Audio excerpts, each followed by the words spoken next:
All right, that last minute always kind of feels like the longest, just a little bit. But first, I want to say good afternoon and welcome everyone to New Student Orientation Advisor Training Part 1. Elizabeth and I are really excited to share with you all the logistics, processes, and just overall expectations with virtual and LDO orientation. That's going to be the main focus for this one. We'll touch on a few in-person topics, but mostly focused for our virtual and LDO programs. Additionally, as well, we are recording this presentation, so this will be shared with you all as a recorded presentation in the clearinghouse, which we'll talk about a little bit later. A few agenda items to cover today, and kind of thinking about how we're kind of setting up our hour-and-a-half time together. We will hear from new student programs around expectations and an overview of a new student orientation for the summer of 2023. And then we are going to pivot into some processes and some logistical items around virtual and long distance orientation. Again, that will be the primary focus for today's training. We will pivot in our Part 2 training in May for more in-person logistical efforts. There will be some points made today, of course, that are applicable to both in-person versus virtual, but we're going to focus on the virtual today. And then we're going to cover items in the orientation clearinghouse, talk about points of contact, questions, and then we're going to highlight those in-person orientation dates for you all, and then upcoming training. So with that, I believe our next slide is actually kicking it over to new student programs for them to lead us off. Awesome. Thanks, Elizabeth. We should be able to keep our parts pretty brief today. It's nice to check in on that agenda. It's exactly as I imagined. We're starting really high level with our contribution out of new student programs, and then letting Elizabeth lead a much deeper dive into detail and logistics. Focused on virtual and long distance today. Long distance is nothing new to any of us. I guess I'm assuming, I know some of us are new, but a lot of us are not. Long distance is not a change. Virtual this year serves all of our transfer students. So a little bit of a shift there. And we're going to walk through kind of an overview of the full virtual orientation process briefly, just so that you understand where your interactions with students fall in that virtual process and what else happens to onboard students who come through the virtual orientation process. And our hope there really is to make sure that that you can support us by knowing what we're up to, but also that you don't get burdened with a virtual student asking you to orient them to all things Boise State because you're the first human that they're interacting with directly since the recruitment phase. I don't know if this is so, but I imagine you might have students wanting to tack on a bunch of additional questions because you work here and you seem awfully nice and you seem to know your way around. And we want to make sure that you can manage your time well and refer in smart ways to the other opportunities for onboarding for those virtual students. Austin will walk us through this kind of an overview of that process. Zoe teed that up really nicely. So thank you, Zoe. And truly, just to reorient ourselves with this slide, we are just hoping to let you all know what happens before and after that advising appointment that you're having with the student. So if you can be helpful, wonderful, but know that we'll be doing some additional things to get students to the right places after their virtual advising appointment. So the virtual orientation, I think virtual orientation sort of starts off with the pre-orientation advising module that we send directly to students after they sign up for their virtual advising appointment. It is in Canvas. So if any of you were here last summer or this past spring, we used a Canvas module to really get taken care of some of those early on navigational pieces, how to see My Boise State, how to navigate it, the degree programs. Elizabeth and Maria were wonderful with creating that. So thank you all. So that's what they'll get sent before they actually meet with you all for their virtual advising appointment. They will get reminders to attend their virtual advising appointment. So they'll get a couple of scaffolded reminders before they get to you. So hopefully they are on time to their advising appointments.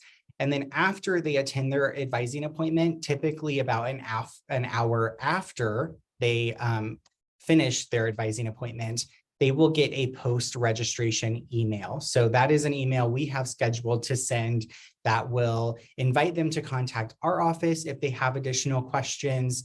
We will highlight in-person resource fair opportunities that any transfer or long-distance orientation student could take advantage of. So if they did want to come to campus, they can for our in-person resource fairs. We will also direct them to Bronco Welcome and the slew of events that will be available to them that first week and a half of classes in the fall. And then we will also send them a digital version of our new student guide. So that's something that we've been in the process of creating that will really act as a way for students to refer to key resources that they might utilize within their first semester or their first year while they're here at Boise State. During Bronco Welcome, so you all know, we will be inviting them to convocation. That is really the first sort of celebratory welcome moment that we have with all of our incoming students the Friday before classes begin. We will follow convocation with Be on the Blue. So maybe some of you have seen the photos of the incoming class creating that big Boise State Be on the Blue. So we'll do that. We will also do Find Your Class tours. We know primarily for our transfer students who were doing virtual advising and registration, probably really interested to know where their classes are taking place. So we're going to do that when they get here during that first week and a half. And then we'll point them to every other Bronco Welcome event that is available. So just so you all know, this is really what we're providing to students throughout the virtual orientation process. We're going to have a time for a couple questions, I think, in just a minute here. I was just going to underscore that in the case of virtual students, those Bronco Welcome pieces are really more critical to their onboarding. They're our first opportunity to actually share space and welcome them in person. So convocation has historically seen pretty low attendance from transfer students and from students who don't move in on the Thursday before. Nobody knows that, nobody incoming knows that, but we're really eager to present convocation as part of their onboarding and welcome them into that moment. I often hear from families who come through Bronco Day and a full slew of recruitment events and new student orientation and convocation and the whole 9 yards, that convocation was the moment where they heard from President Trump, Dr. Buckwalter, a student leader, and that their student really got excited about the opportunity that they have here. So just want to emphasize that those in-person components are less tacked on for these virtual students and more critical to their onboarding because they won't have come, met an OL, made a few friends, had an opportunity to kind of socially acclimate. And maybe one final piece, a lot of you have been awesome about voicing appropriate concern about whether we're going to be able to onboard students well enough, transfer students in particular in the virtual space. Will they get a tight enough hug and a warm enough welcome? That transfer student barbecue that's part of Bronco Welcome is a perfect opportunity for campus partners to jump on board if you want to be part of a warmer, more deliberate in-person welcome. So if anyone would like to be part of that sort of last element of onboarding for transfers and virtual students, just let us know. Again, that sort of one, I think Austin really nailed it, but the piece we wanted to make sure we emphasize with this group, because we know you all are cranking through a lot of work to serve students virtually. We just really wanted to make sure you knew that if you just handle advising and registration and reassure people that they'll have an email giving them all kinds of opportunities to connect with follow-up questions, they will get that email within an hour of hanging up with you. And it will, again, gives them the new student guide to dive into, but also ways to reach out to our team directly so we can help them with follow-up questions. Okay, any questions? I know we're kind of meant to be keeping this short and sweet, so you have plenty of time to dive into detail on other things. Are there any pressing questions before we move along?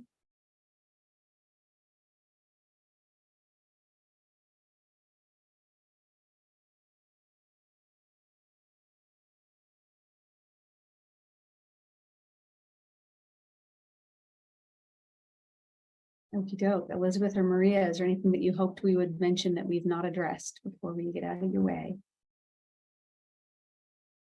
I don't think so. No, but Yeah. we'll make sure to keep, if those things come up, we'll make sure to take note. That way we can either attend to them as best as we can, or maybe touch on those come May 17th. Sounds good. Awesome. Thank you. Thank you, Zoe and Austin. As questions come up throughout the rest of our presentation, we will have some breaks kind of throughout to offer a chance for any questions with the information, knowing that there is going to be a lot that's going to be presented throughout the rest of this training. So know that we will have a few question breaks coming up. Okay, so these are our virtual and long distance orientation dates. These have been shared out, I believe, to everyone, so this should not be anything new.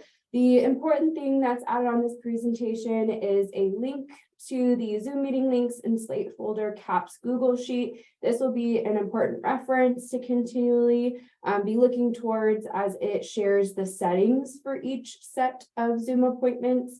So if for some reason you do not have access to this knowing you need it, please send an email to either Elizabeth or myself, and we can make sure that you have access to it. All right, we're going to talk through kind of the communication plan for students as they schedule their virtual orientation. On the left side, you will see the communication to students after they complete their intent to enroll and they select the college that their major is housed in. This essentially explains what steps they need to complete for scheduling for their new student orientation advising appointment. On the right, this is the email communication sent that confirms to students their appointment and expresses the importance of the action steps that are needed. This includes the advising form, the right class, English writing assessment, right math class, AccuPlacer, and the pre-orientation advising modules. One quick comment with that is you'll see several slides sprinkled throughout today's training that do touch on the different Slate communications that are sent out at very specific times throughout the process. We do have a help doc that is specifically including every single comm that we have for virtual and for first year. So if you are interested in revisiting the comm plan, they're sprinkled here, but you will have access to a doc that has every single comm that I hope that you could think of. And if not, we will fill in the gaps. As Austin had mentioned, the pre-orientation advising modules are shared with students, and these are expressing the academic and campus resources that students should be aware of prior to attending Boise State.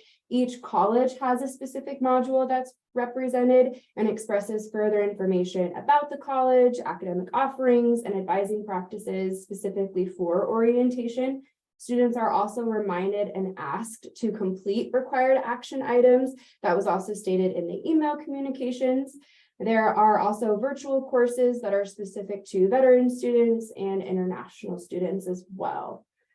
Speaking further to the required action items, so throughout there is a specific module page that asks students to complete the advising form, complete the right class, the English writing assessment, reminds them of the right math class, and then as well, if applicable, to schedule the AccuPlacer.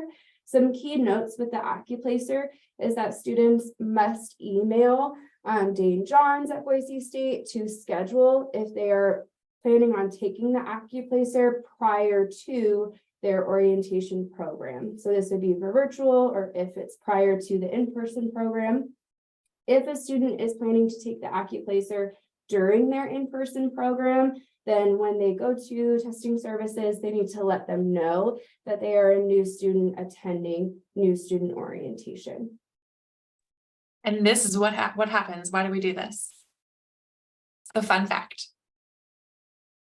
Because the cost is waived. So we were able to waive the cost for all AccuPlacer completers, I guess, this summer. And so that $25 will not be at the responsibility or the accountability of the student. And so by following these particular steps, that will ensure that they don't have a fee associated with taking this exam. And then lastly, for the student action items is that they are also reminded to submit all final transcripts and anything that shows that credit for prior learning. So as you can tell, we want to make sure everyone knows that we are really pressing to students these steps multiple times throughout the process. So we are for sure doing our best, knowing, of course, there's always the few students that believe maybe they did or didn't, but it is pressed pretty continuously throughout the communications for them to complete these steps prior to their program or advising appointment. Additionally, when the completion of these modules happens, students are completing a new student orientation module acknowledgement. It's essentially a quiz at the very end of the modules that they complete. This was a feature that we did add in the last orientation programs. And so we've updated within several spaces where you should be able to also see when a student has completed the modules. One of those spaces would be in the advising portal. So these are both going to be in Slate, but in Slate for the advising portal, when you were to click into accessing it, you will see your list of students. And on the very far right, you will see a section that says pre-orientation module, and it will be updated. So you can see if a student has not completed, it'll state not complete. And then if they did complete it, you will see a space right here where it says complete. So that's one area that you will be able to see if a student has completed or not completed. And then another space in Slate is if you were to go to a student's page and you go to their term tab, right here where it says orientation, you will see a space that says pre-advising completed, and then that will state whether they have or have not completed the modules. So those are two areas that you should be able to identify.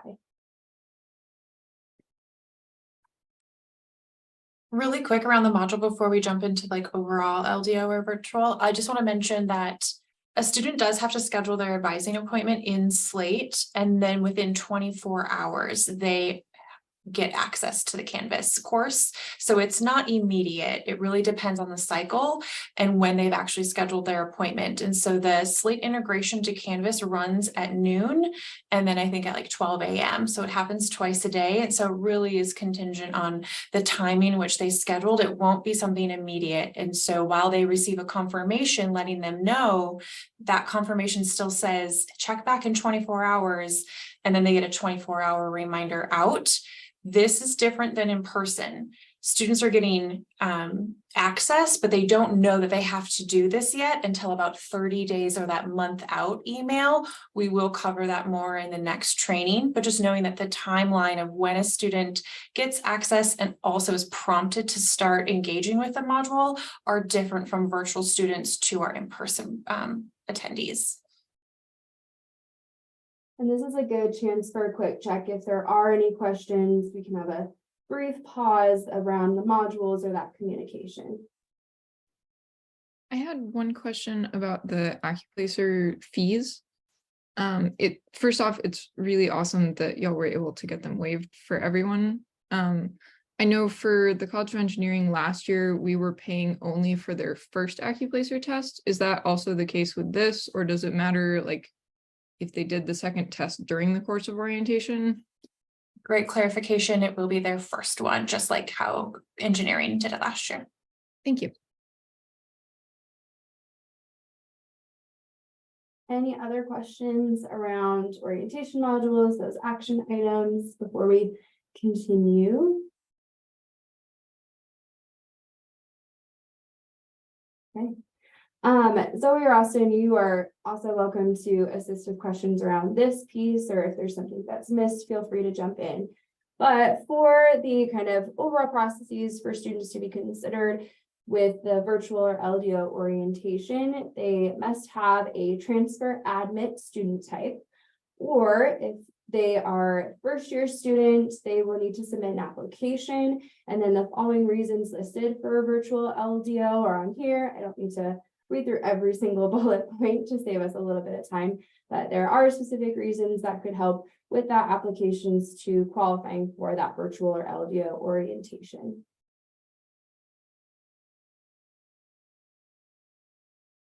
Any questions around that? I know there was a few sometimes in past meetings, so I want to make sure if there are questions, we can answer that. I have a super fast question. If there are students who are uncomfortable because of COVID precautions, is that going to be another reason reviewed case by case if that's why they don't want to come to an in-person program? I'd say because all all of the LDO cases are reviewed case by case. Those would see case by case too. And in case it's helpful transparency, we'd probably talk to them about expectations for participating in courses here. But absolutely, we would do a thorough review of the request and consider entertaining it if it was needed. It would be a little tricky, but those are always good conversations.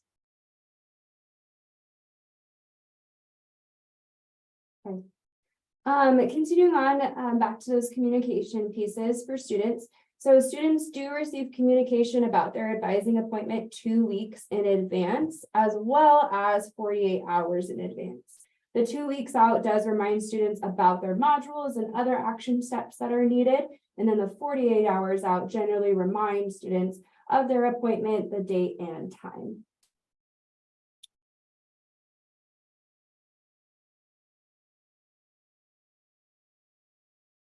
Okay, the next few slides are going to be very similar to those that participated last year in training.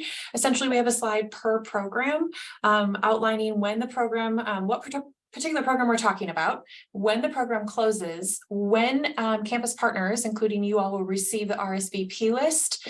That will be an email shared with advising leads and very specific, like first year writing, registrar's office, key campus partners that are related to new student orientation efforts.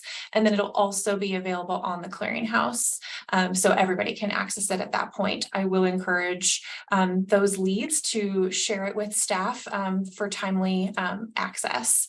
So with this in mind, our May program, so thinking about virtual May 22nd through June 1st, I think we're operating between like a Tuesday through Thursday for the most part for our virtual days. That particular program, those 2 weeks, it'll close on May 8th. However, I know in a previous planning meeting, we did talk about May 30th through June 1st. If you're seeing quite a bit of availability still open and left as we're getting close to that May 8th, you could always entertain changing the slate deadline and essentially moving that to May 15th. Use your discretion based off of how much you have left. I would encourage it kind of be an all or nothing, just so you can keep tabs on what deadlines you've changed and what remain the same. And that'll also help, and then communicating that out to AASC as well as new student programs and the admissions customer support team as well, thinking about that way we're knowing who to schedule with and who not in case there are phone calls and inquiries.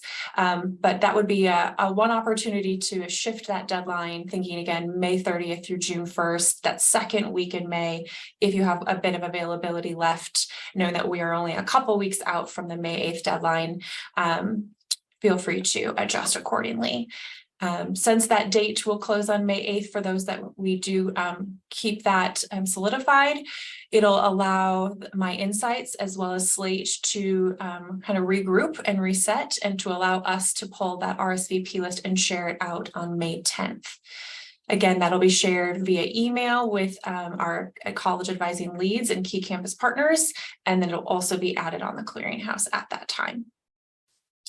A reminder that the registrar's office will be running reports right away in the morning, and anybody that is scheduled, so this is different than last year, previous seasons, this is something where the registrar's office will pull a report and assign an enrollment appointment right away in the morning for anybody that has a scheduled advising appointment. Now, we still need to ensure tracking, no show and attended, because that does trigger comms. But we would ask that every advising appointment could begin as early as 8:30 to allow for that enrollment appointment to be assigned, and then could be completed by 5 o'clock. So there's a bit longer duration of time to visit with students and engage in advising appointments. That would be your timeline for all virtual dates. And then registration, because that enrollment appointment was signed earlier, registration for courses could actually happen during or immediately following the advising appointment. That is to the college and department's discretion based off of how they are setting up their virtual appointments and thinking about curriculum and course availability. So that is a change from previous years. Jumping to the next slide. This will focus on our two June program ranges. So June 6th through the 8th. Some of you might be focusing specifically on June 7th because we had originally talked about Wednesdays, but knowing that you can offer appointments on Tuesday and Thursday if that supports volume and bandwidth and staffing. And then we also have June 20th through the 22nd, again, Tuesday through Thursday. You have your May 22nd, the program will close for that June 6th through the 8th. RSVP list will be shared May 24th. And then again, 8:30 to 5 for the advising, and then again, registration during or immediately following. As soon as a student is marked attended, going back to a previous comment earlier in today's training, that attended trigger will then allow the comm to be sent out for a 1 hour after their appointment. So it is on a timestamp, and it'll all be dependent on that attended tracking feature, which we will go over here soon. June 5th program closure, and then June 7th RSVP list for the program of June 20th through the 22nd. I probably won't read every single point because it's basically the same thing, but thinking about our July 18th through the 20th dates, July 3rd, I anticipate campus is going to be very quiet. So students will be, that will be their final day to schedule, but since most people will not be here, you can expect the RSVP list to be shared after the holiday, Wednesday, July 5th. And then as a note, something that we did last year, which worked, I felt so well, thanks to so much of your efforts. We have CNMI and international students.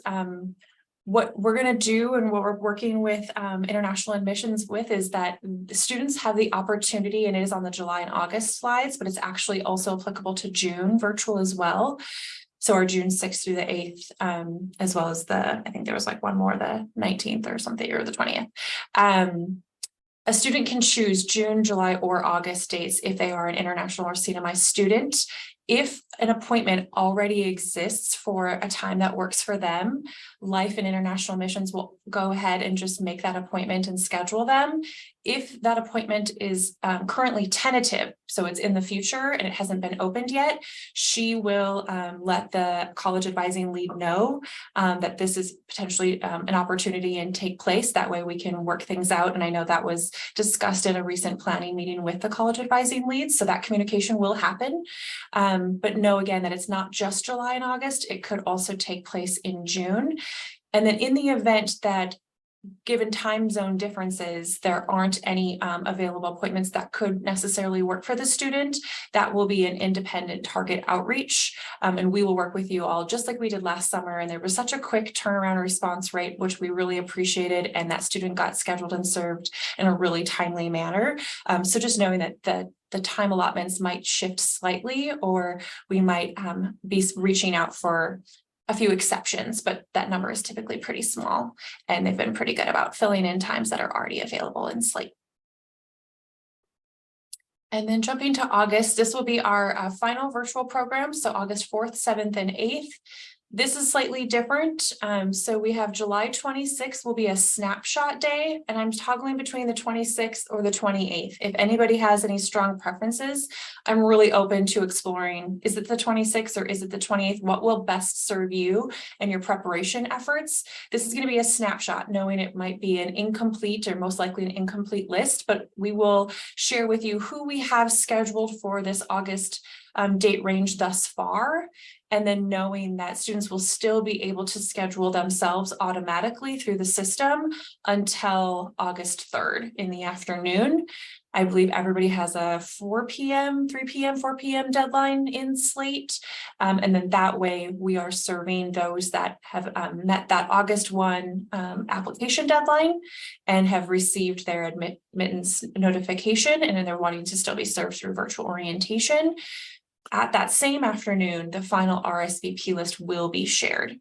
So if you do have, if that's too quick of a turnaround, feel free to adjust some of those appointments on August 4th, knowing that they'll still have August 7th and 8th to be available to schedule themselves. But there might be some quick prep time turnaround between August 3rd afternoon and August 4th advising. Again, International and CNMI are also available to schedule. A few reminders, just reiterating a few things earlier in the slides. All advising is to be completed by 5 p.m. Again, with the exception of some time zone differences that will be coordinated independently with key colleges that are applicable. And then all tracking is to be completed immediately following or during the appointment. And so thinking about, there shouldn't be anybody left on that day that are still registered. Comms will only be triggered if there's a no-show or an attendance. And then with that, anybody that is a no-show because they didn't necessarily complete that advising appointment and might not fully understand what is most appropriate for them to enroll in for that fall course and gain all the information, that enrollment appointment will be taken away by the registrar's office. And if Josh is on this call and there are questions, we can certainly fine-tune some of the details around that. And then students are joining all advising appointments through Slate. We do encourage them not to use a unique link, but to actually access it through their Slate comms. There are several buttons through those reminders, and that will, in theory, trigger automatic tracking as long as they have entered that appointment through the Boise State email that they have attached in Slate. And then the exception are those phone calls. So any phone appointments will need to be manually marked and tracked. I'm going to pause here. What questions do we have?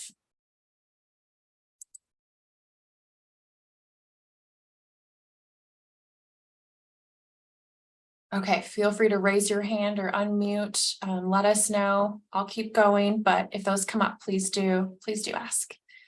Very similar, early, like design from an earlier slide, but this does allow a bit more detail of the nuances that will come up through the student workflow and their experience through this journey, as well as how advisors really come into play here and where it really supports your work. And so as soon as a student completes their intent to enroll, they do receive an email that prompts them to schedule their virtual advising. From there, that's when they schedule their appointment. You receive an email confirmation as well as the student. So as long as that admin notify email field in Slate is filled out with your email address, you should receive a confirmation just like the student. Content, of course, is different, but that way will prompt you to start prepping them.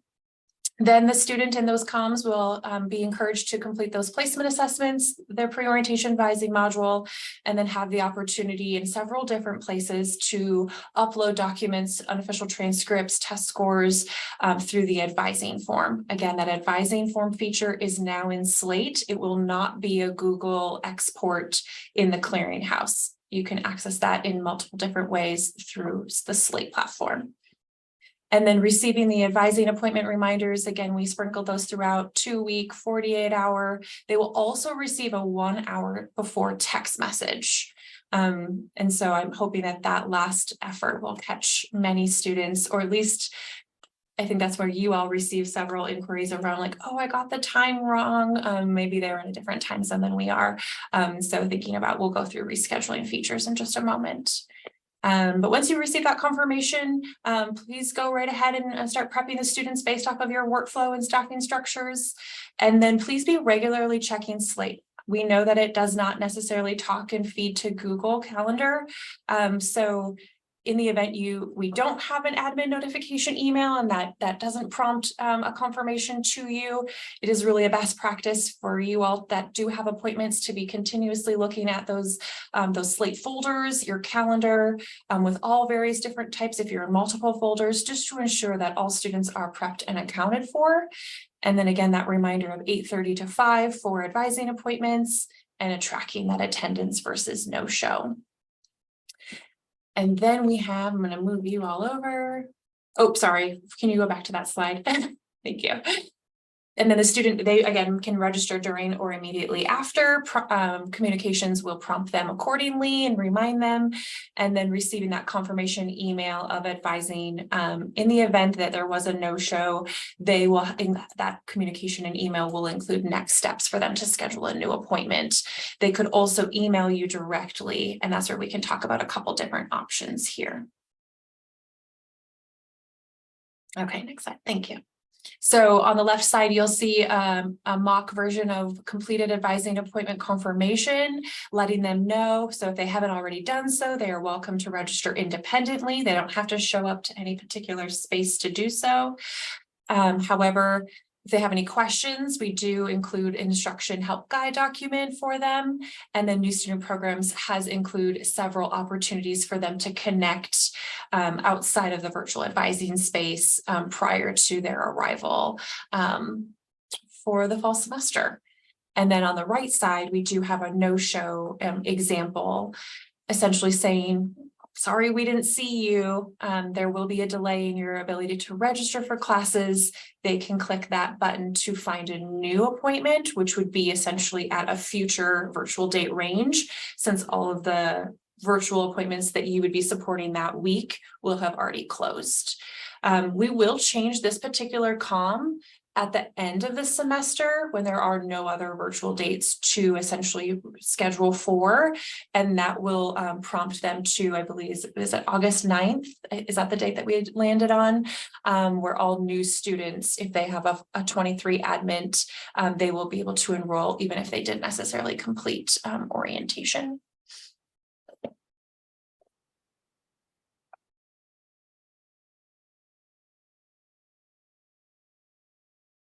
Okay.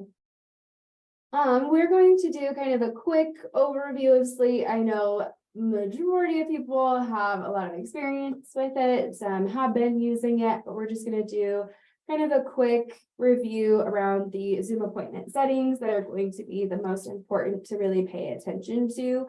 A lot of Slate support documents are going to be in the clearinghouse, which we'll dive more into the clearinghouse in a little bit.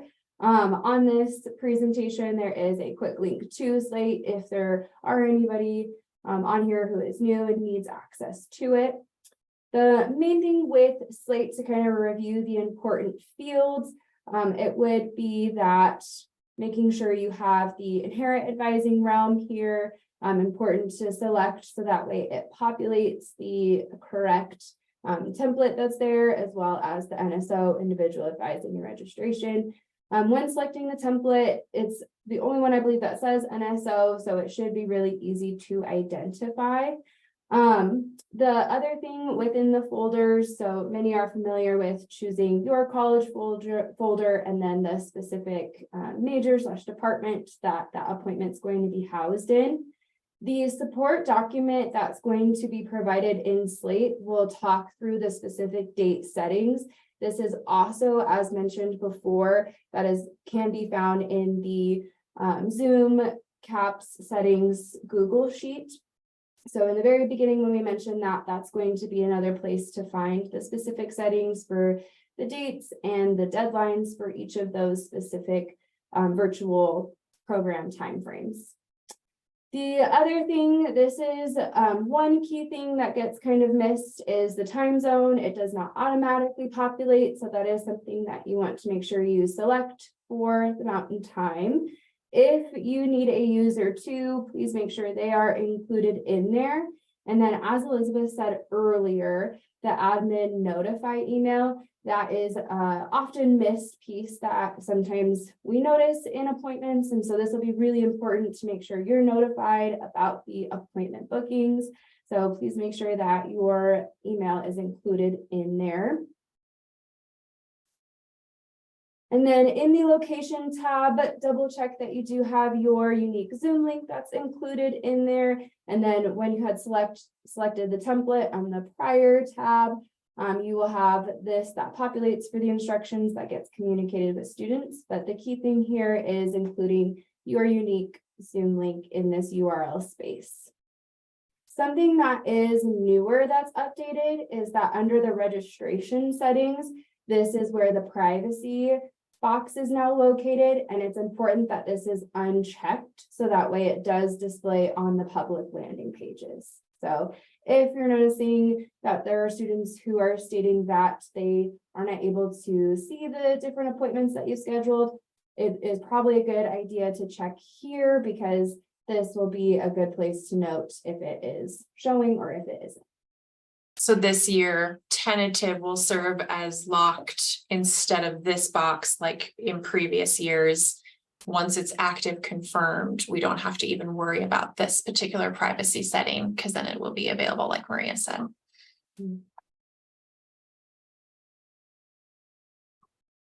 And then for the Zoom settings, this is just the overall reminder that many of you have already done these steps. You've created your Zoom meeting link, you've incorporated it in there, created the individual appointments or the group advising sessions.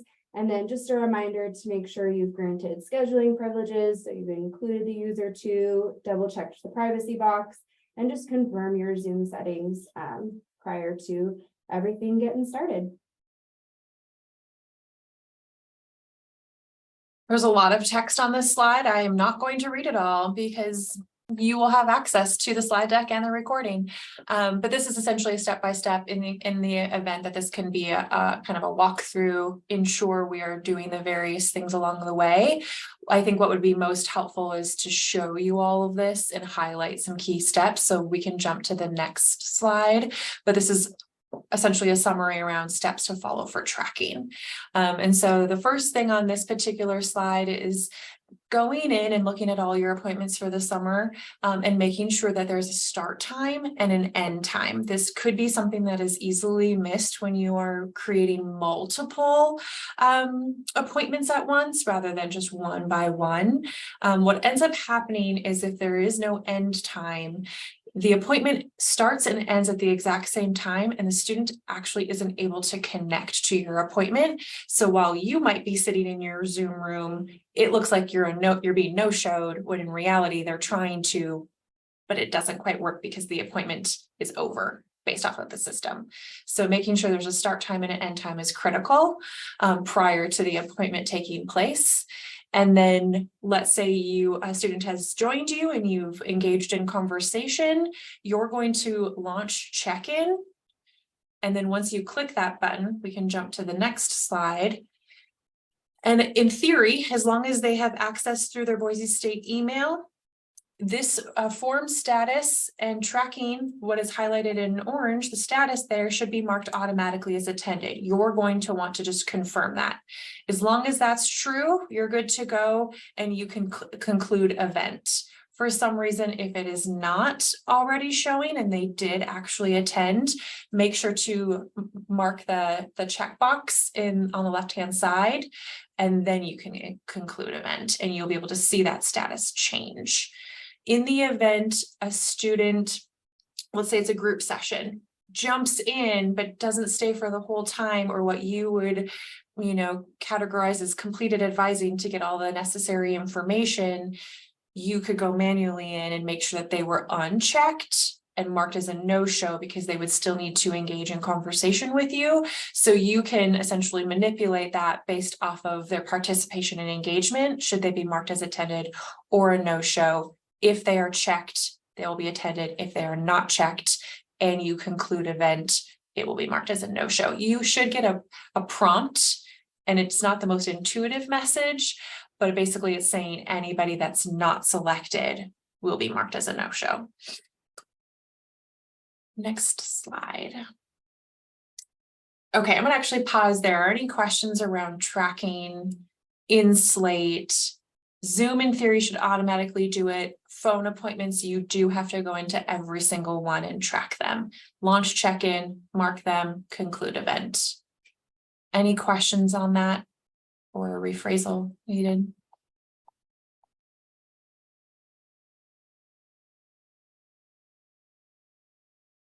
We got a lively group today. Okay, thanks for the thumbs up. Perfect.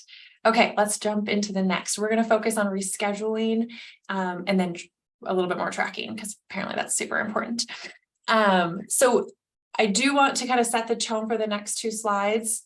One is before the appointment actually takes place and you're wanting to reschedule, or students wanting to reschedule, versus afterwards or during. So the time is really, really important here and changes what we do and how we do it to an extent. So if a student lets you know, hey, I can no longer, something's come up, I can't make this appointment, and they work with you to try to find a new time. They could go into how they scheduled at the beginning of the season, how they scheduled the original appointment. They could go in, cancel their appointment, and reschedule for a future date where the deadline has not yet passed. But most likely it will not be in the same window of time as their original virtual appointment, because that window has probably closed unless they're doing it right now. But they have the ability to schedule for a future upcoming virtual date range. You all, if you hear this 2 days before, so it's really close to the actual program itself, you have the ability, maybe you have something that wasn't quite filled and that time will work for them. You can go and reschedule them for that current virtual date range and not have to push them all the way to the future, but the student wouldn't be able to do that themselves. So it's just a matter of what the student can see up and coming future versus you could do either future or in the moment during the same week.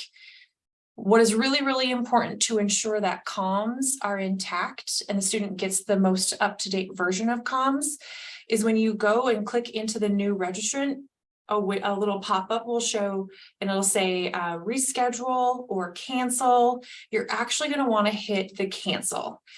Export their information. So you would save all of their content. Maybe they sent you a note of things that they want you to know, any accommodations that might be needed. So save that information. It's like save or export to PDF. And then after you've done that, then hit cancel instead of reschedule.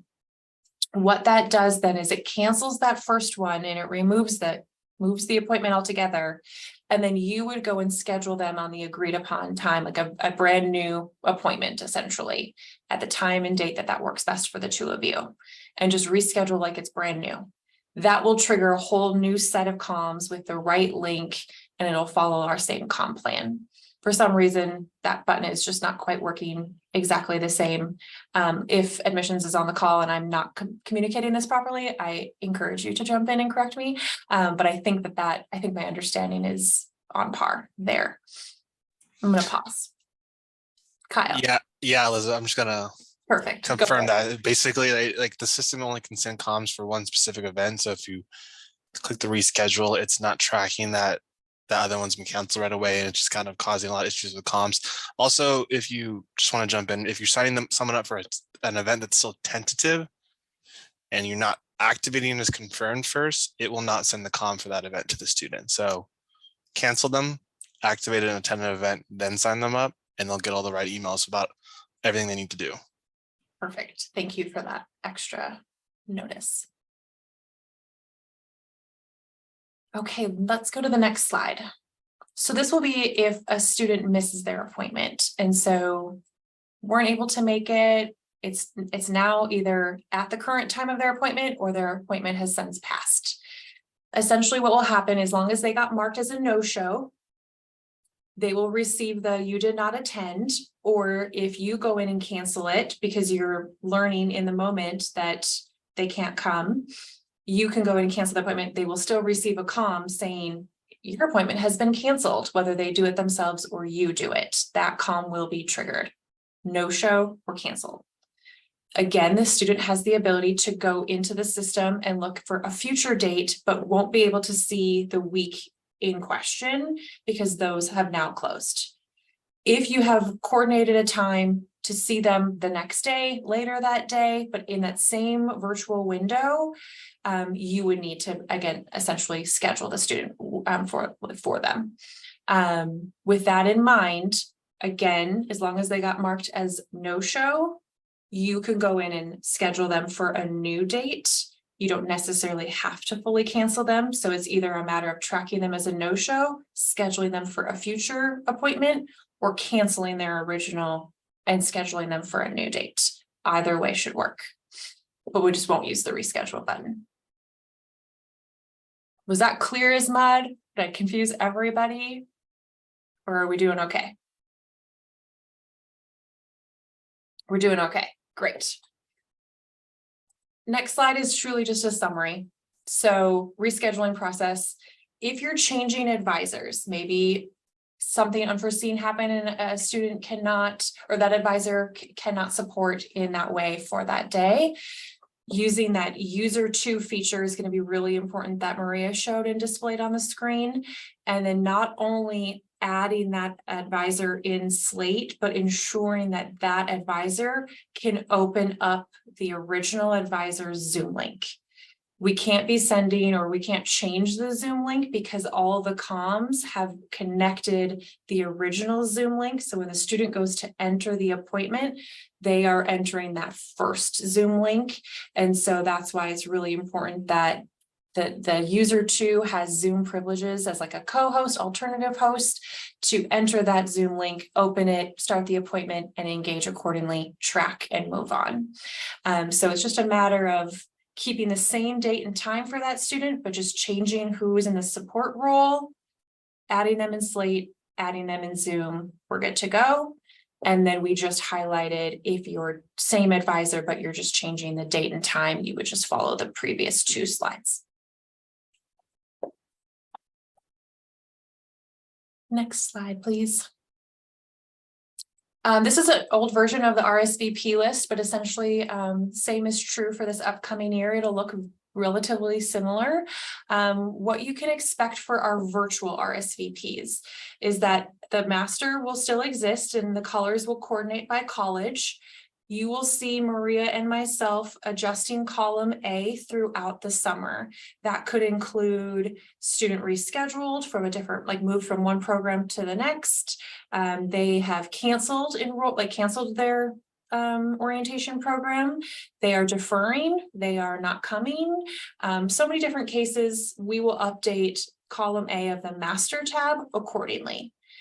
The next tab that you'll see for the virtual RSVP list will be the Slate status report, which is essentially what we showed and did last summer. So that's going to be where you might see 20 students in the College of Arts and Sciences, but there might be 24 on the Slate status tab because they didn't necessarily have to be a part of the College of Arts and Sciences to schedule for that major, because we know how students will change majors.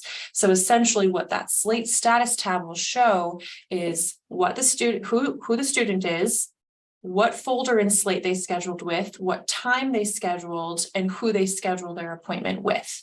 It will be broken up by day, as well as it will be broken up by scheduler, so one-on-one advising appointments, and then in a separate section, we will have group event advising sessions. And so if you know, based off of the time of the year, what area you're supporting, you'll be able to isolate and go right to that particular section and identify what students you'll be meeting with and how they've scheduled. Again, you should have received that confirmation email. So this is just another version to showcase who is scheduled and who's planning to meet. Maria and myself will most likely be updating at the end of, whether it's that same day or the end of that virtual week, we will be updating attended versus no show. However, again, the registrar's office will be running reports regularly to assign enrollment appointments or remove enrollment appointments. I'm going to pivot really quick to the RSVP list for in person, but we will spend more time on it on May 17th. The only difference here is that you'll still receive your master tab that'll look the same way and will operate the same way. The difference is we won't have a Slate status tab. You will all have your college tabs. We encourage you to use your college tab in ways that best serve you. I know that most run an RSVP list independently. So if you want to be editing there, or if you want to be editing on your college tab here, whatever works best for you, we can keep going in that same way. Let us know if at any point some things might not be coming through a particular way, or if there's discrepancies. We will do our best to work with BERS to make this as accurate of a list as possible. Okay, we can move on. So we are going to talk through the clearinghouse, which I know been a topic, kind of mentioned it a little bit throughout this presentation. So now we can dive a little bit more into it. The main thing with the clearinghouse is that it provides various resources regarding program dates, support documents, and other announcements related to orientation. Really quick, if for some reason you know you do not have access to the clearinghouse, please feel free to email me if needing access. So I'll take pause for you to capture my email if you need it. But please double check if you have access to the clearinghouse. It is a Google website that we utilize. And so that's where our RCP lists will be housed and can be located, as well as the help documents. And then even the recorded presentation in PowerPoint from today will be located there, as well as the next trainings documents. So please email me if you know you need access or do not have it. Capture my email. Okay, this is what the clearinghouse main page will look like. So as I said, the various topics that you can find in here will have timely announcements will be posted here. So that would be anything that might be an update to the program, or if there are honors updates, math updates, English updates, so forth, anything regarding the placement. But specific announcements to any important changes will be located there if applicable to the program. The clearinghouse is also not just for virtual programs. This is a great support for the in-person ones as well. So you will be familiar with this in the next training that we have for in-person, because we will revisit the clearinghouse again. But there will be advising registration preparation. So this will be where you can locate the RSVP list. There are specific links to the different cohorts for first year in person as well as virtual or LDO. And then there are support if you are new to Boise State, new to new student orientation. There are support documents there to help guide through the process of understanding if you want some quick links to questions. And then you'll see placement information that'll be important to reference. That'll be again regarding specifically English, math updates, and then there will be some honors information in there as well. I highly recommend, if you have not done so, please take time to click through the clearinghouse, become familiar with the different tabs and links, because we do recognize there is a lot of information that gets stored in here. And so often the comments do get back of where exactly do I find these things? And so that is a huge project that we are working on to try and make the clearinghouse as clear as possible for this upcoming set of orientation programs. But I would recommend for now, do go through, click through these different tabs that are up here and become familiar with the different quick links that you may need. But the clearinghouse, I will always say, will be a great best friend for you to reference for the important quick things you may need for orientation, both virtual and in person.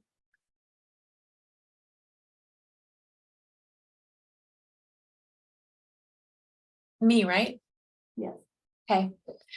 So thinking about problem solving and communication to ensure support for all NSO stakeholders, college advising units, as well as across student affairs and academic affairs, regardless of your role, to best support you as well as to best ensure timely and efficient support for our students.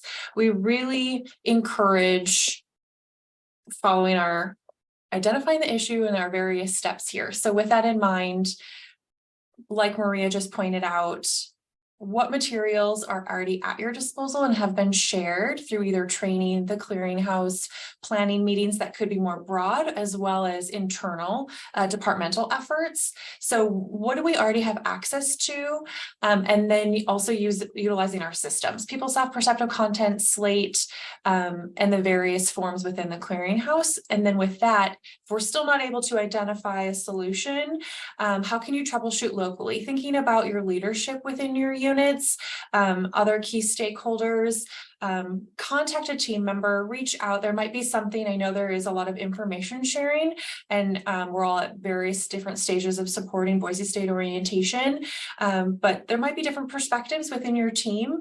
Something might have been picked up by one individual and the other person is really great in another area. And so thinking about how to lean on our team members internally. And then after that, if we're still looking for a bit more information or clarity, by all means, please do reach out to New Student Programs, AASC, and we're happy to support you in ways that we possibly can. But it's most likely that you'll be able to solution some sort of answer to a question or an item with what you have already been given, but just trying to make sure that in the event we can't get it to you as soon as possible, how can you make sure that you are timely and efficient with what might already be available? If there are questions, by all means, do reach out. We definitely don't want people to feel like they are on an island. It does take a village to support an incoming cohort of our size. And so when it comes to RSVP list, virtual appointments via Slate, the modules, access to the clearinghouse, ASC will absolutely be your best friend when it comes to advising and registration rooms, guest correspondence, mobile labs, general broad connections for students, thinking about how students can be engaged after the virtual experience. NSP is readily available to support those efforts. So by all means, do reach out when necessary, but thinking about how we can think about points of contact in new creative ways along the way.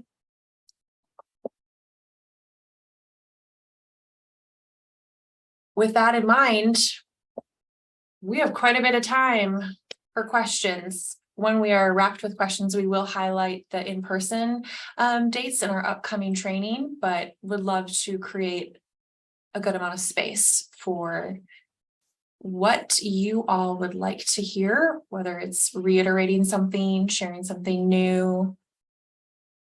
This space is yours.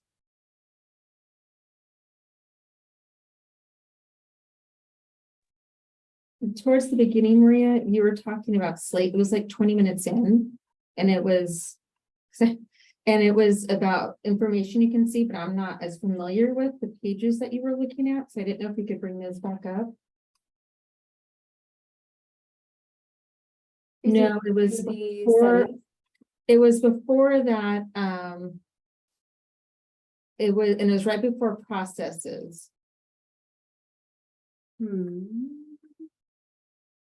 Like the advising portal. Talking about this, Yeah, page? like, yeah, this, because like trying to figure out like how do we see, this, I'm not familiar with this. That I know of, unless I'm just being different. Of course, can make me potentially log in. Oh, beautiful. I maybe can find a quick student ID, but essentially the main page of your Slate would look something like this. And then right here, so I kind of tried to show it here, but this will be on the main page, your advising portal. And then if you were to click access advising portal, it'll load incredibly long. Nope. Okay, here we go. It'll load and then you'll see a page like this. And so it'll have the list of your students. And then on this side right here is where you will see the pre-orientation module. If they completed, not complete, it'll post like that. So essentially, Thank you so much. this. I've never seen that, never clicked on that page before. And ideally, every advisor should be able to see specifically their college and then from anybody within your college. And then that way you can still filter by student if you have a specific student in mind. One other thing I think to reference on this page, or on that previous page, excuse me, sorry, the advising materials. So you click, is it on the name or is it on the has materials? It's one of those. On the name, or yeah, on the name. On the name, thank you. So you click on the name and then only when it says has materials, right? And then you can click there. And that's going to bring you to this page where the header is materials. And this student has a college transcript that they've uploaded. And that's one way to essentially see advising form submissions. You can either get to it from that advising portal page, or you can specifically go to the student page and then scroll over to the materials tab. Either way will get you there. And then if we go back, if we're not focused on materials that were uploaded, we can exit out of this and we can see, okay, the student was placed into English RE at like English 101, essentially, REI. But it's really, really important that this is not the end all be all. Timing is really important. And so it's possible that they might still have other test scores. They might have only completed the right class, but they are bringing in an ACT score of something else or transfer credit that they might not have yet uploaded. And so it's really still important while you're all prepping to be looking at all of your resources to ensure that that is the most appropriate placement and they didn't like supersede that by with something else. Brigitte, does that help with what Maria was showing originally? That works? Yeah, thank you. I think maybe like a year, at one point, we maybe probably looked at this page and I never remember what the page was, you know what I mean? It was one of those, when we went through it, I was like, where is that? So yes, thank you. That is so helpful. I appreciate it. Other questions? Elizabeth, I have a question about the last slide before the question slide, the problem solving. Okay. So it looks as though this is tiered, and that if there is a question about process or communication, the first tier for the advisor, the first resource is local in documents that have already been shared. Second level is to contact an immediate colleague or the advising lead of their respective area, since they're the keepers, if you will, of the information pertinent to their area. And then as a third level or last resort, if those answers are not available at the local level, then that's when they would go to AASC or MSP or a campus colleague that has that specialized information that they were not able to get locally. Is that correct? That is correct. Yeah. I mean, it will be a case by case depending on what the issue or the question might be. So this could, vary, but everybody can use their discretion, but just knowing that there are so many resources readily available that might allow individuals to get their question answered a lot faster, right? Than waiting for a response, essentially. Yeah. Great. Thank you. Melanie? Hi, thank you. This has been helpful. Quick question on, I guess, process related to permission number or unique circumstances like first year writing, conditional admit. Is that something you're reviewing at the next session? Okay. We absolutely are. Yes. Thank you. I will say that if somebody is in need of submitting a permission number in advance of May 17th, I'm happy we can certainly share that out with college advising leads in like a next planning meeting of some kind, knowing that some of those requests might go into effect before to support May 22nd week of virtual. So happy to share some of those resources out in advance of May 17th, but it will absolutely be covered at that time. And to also follow with that, that's also something in the clearinghouse as well. So again, please email if you don't have access, but in the clearinghouse, there's a section that will have access to the permission number contacts as well as the form. I have a question for y'all. I do not yet have the invitations been sent out for the May 17th training, because I thought I would get one, but I have not yet received one. We can jump to our next slide. Oh, look at that. You're welcome. So next training, May 17th, Wednesday, but absolutely. So college advising leads, any advising support staff. So that's faculty, peer advisors, anybody that would benefit from joining this training are also welcome and encouraged to extend that invitation, that calendar invite that was recently shared. So we'll ensure that we get that to you and it'll be in person. Rosa, any other questions, or was it specifically attending? Got that? Okay, great. I can also leave on this page too. So here's just the overview of in-person program dates. Of course, we're not going to dive too much into this because that is the goal of speaking more in depth in our next training. So feel free to capture this, but as Elizabeth said, anyone who is wanting to or needing to attend that training, we will make sure that you are invited, but that next training is Wednesday, May 17th in person, located in the Micron Business Economics building in room 1301. This will take place in the morning. So this will be 9 to 11 a.m. This will also be recorded as well and shared out with everyone via the clearinghouse. So if for some reason you're not able to attend, even though we highly encourage and would love to see you there, this will be recorded as well. so much work already went into building out virtual because we are starting a lot sooner this year. And so recognizing that some of these slides today were a bit of a review in case you need to build something new over the course of the next few months or even throughout the summer. But always using this slide deck as a resource. And then we will be definitely hearing from our campus partners come May 17th and solidifying remaining orientation, virtual and in-person logistics.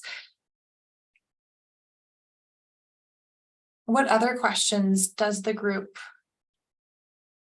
have for us today? We still have a little bit of time if necessary.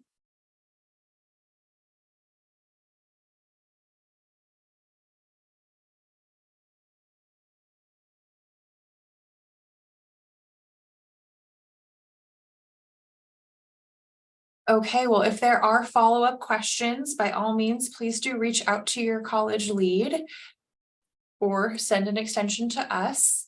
If you have yet to receive the Wednesday, May 17th training, please also send that notification to your college lead. They can absolutely add you. If there are any technical difficulties, we are happy to add you as well. Does that wrap our part one? Okay, thank you so much, everybody.